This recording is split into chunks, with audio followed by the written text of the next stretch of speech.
All right, my dears, Unit 2 vocab for World History 1. All right, our first word is archipelago or archipelago. I don't care how you pronounce it as long as you can recognize it. Now, this is a group of islands. In the United States, we could say that the Outer Banks are a group of islands, so they would be an archipelago. The way we will use it, Hawaii too, that's Hawaii. The way we will use it is this is Japan, and that is an archipelago. It's a group of islands that are grouped together to make one country. We have a person in our vocab. His name is Asoka. He is a Buddhist king, and he's going to be born Hindu, a Hindu prince, and he's going to convert or change to Buddhism. And his big accomplishment is that he's going to send missionaries all over Asia, not just China. We have bureaucracy. Now, bureaucracy is just a fancy word for government. I have abbreviated government. You are more than welcome to spell it out. All major countries are going to have a bureaucracy. It just depends on what type of bureaucracy. Now we have the civil service system. This is a type of job. It's a public service job, not the military. Post office, tax collectors, IRS, teachers, firefighters, we are all public servants. We work for the government. So those are specific. This system was created in China, and it's going to spread all over the world. We have conquest. This is just a fancy way to say that an area was gained through military force, so typically through war or death and fighting. Next, we have convert. I've said this once before. We're going to see this a whole lot, and this happens a whole lot over the history of time. This is to change, specifically to change to a new religion. This is going to be forced upon people throughout history. The Crusades were about converting people. If you've ever had somebody come up to your door, knock on the door, and try to talk to you about a religion, they are trying to convert you, change your thought process to a new religion. We've got a descendant. This is somebody underneath. So we've got the top layer, probably grandma, grandpa, or great-grandma, great-grandpa, and then we have underneath. So the kids, you can think of Disney descendants, the kids of the Disney villains, if you watch that or have somebody in your house that does. But descendant means to go down and connected by blood. We have a dynasty. Now, dynasties, the word dynasty is used throughout history in different areas. Modern pop culture, if you ever watched Duck Dynasty. But when we talk about dynasty in this class, we are specifically talking about the Chinese dynasty or blood-related rulers of China.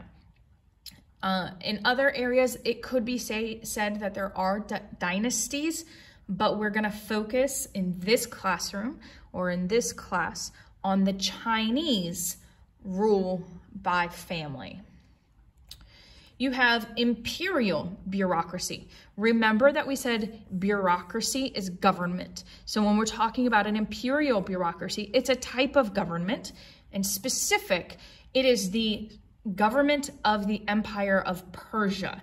We're going to get more into Persia, but what happens is that Persia is so big that they have to split it up and create governors who answer to the emperor. So anytime you see imperial, we're talking about Persia. Flourish. And this is can be used in many different ways, but specifically to grow and to develop. When we're talking about it, we're going to say to grow and develop a city or a civilization or an empire. the area is flourishing. Hereditary, this is blood related, and this can be based on genes, not the ones you wear, but the ones inside your blood.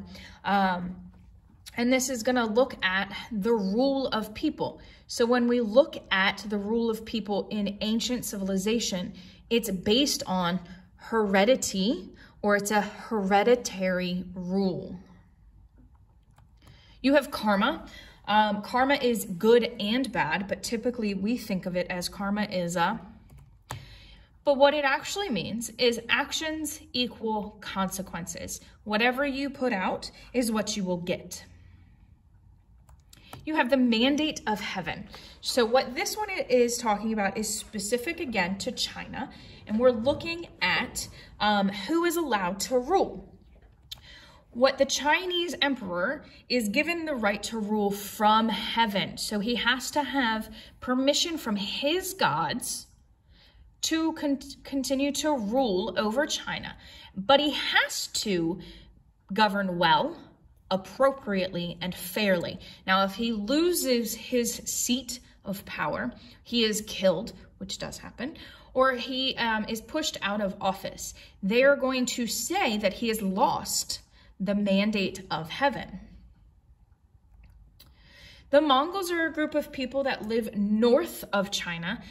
They're also going to be called Mongolians or the Huns. This is a group of humans that are going to ride horseback. They're going to basically live on horseback. They're going to be proficient in bow and arrow.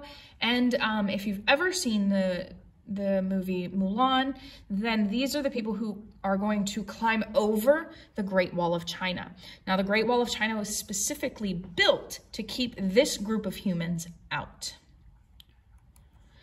We have reincarnation. Now, anytime we see the word re or the prefix re, it means again.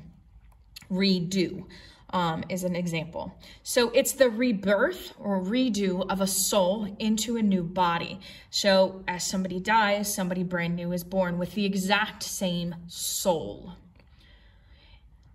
The Silk Roads, we've talked once about the Royal Road in Persia, and it's a big road. This trade route is the trade route that goes from China, and it's specifically over land, and it's going to go all the way to the Mediterranean Sea. And the biggest thing that it's going to trade is silk, but that's not the only thing it will trade. We have tolerant. Now, tolerant, typically I would make a really bad joke about it, but here we are. Tolerant is to coexist or to accept something. Now, it could be anything. It does not have to be about a person. It could be about a religion. But you're going to coexist, live with that thing. You have Zoroastrianism. Now, Zoroastrianism is a type of religion. It is in Persia. This is their big symbol. And all you need to know about Zoroastrianism is that their belief is that there is a fight between good and evil on earth.